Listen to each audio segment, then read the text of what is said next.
Why does a good credit score sometimes lead to more debt instead of financial freedom? Let's break it down.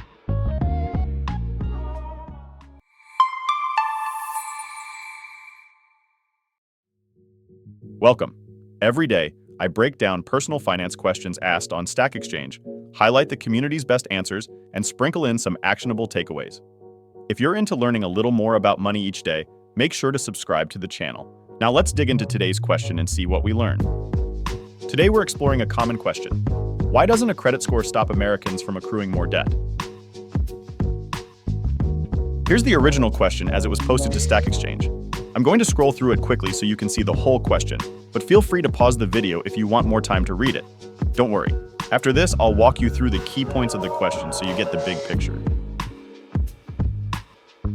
So, in summary, the person is diving into the US credit scoring system and finding some puzzling differences compared to their own country.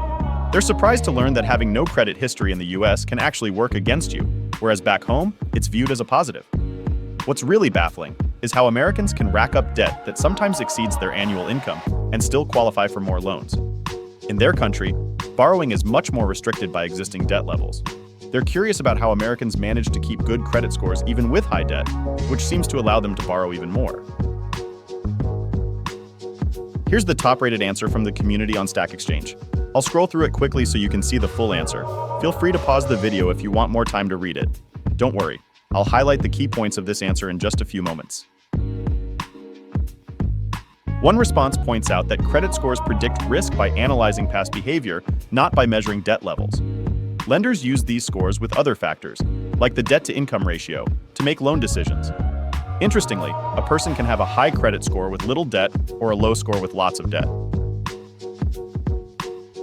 Now, before we jump into the next part, if this video has been helpful so far, be sure to tap the like button and subscribe to the channel. We post new personal finance videos every day to help you make smarter money moves. Here's another answer that was shared in the Stack Exchange thread. Like before, I'm going to scroll through it quickly, so feel free to pause the video if you want to read it yourself. Otherwise, I'll highlight the main points of this answer in just a few seconds. One response points out that a credit score evaluates the risk of missing payments. If creditors see higher risk, they might charge more interest or even require collateral if they think the borrower is a significant risk. Here's one last answer from original post on Stack Exchange. I'll quickly scroll through the answer so you can read it.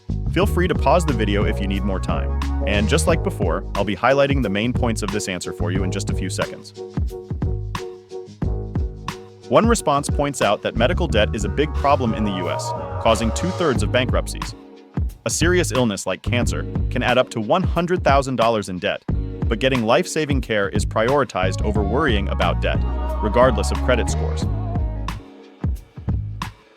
All right, now that we've seen what the community had to say, here's our take on this question. Credit scores are all about predicting whether someone will pay their bills on time, not how much debt they can handle. Lenders look at these scores alongside income to decide on loan amounts.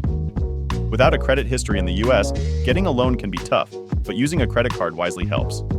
Timely payments, even minimum ones, keep scores healthy. Lenders also check debt-to-income ratios, though these aren't in the score itself. Interestingly, some debts, like medical bills, can inflate total debt, but don't directly affect credit scores. So in this video, we've covered how credit scores predict if someone will pay their bills, not how much debt they can handle. Timely payments can keep scores high, even with lots of debt. Lenders look at both scores and income for loans. Interestingly, medical debt can increase total debt but doesn't directly impact credit scores. Thanks for watching. Before you go, did you learn something new from this video? If so, be sure to drop a like on the video to let us know.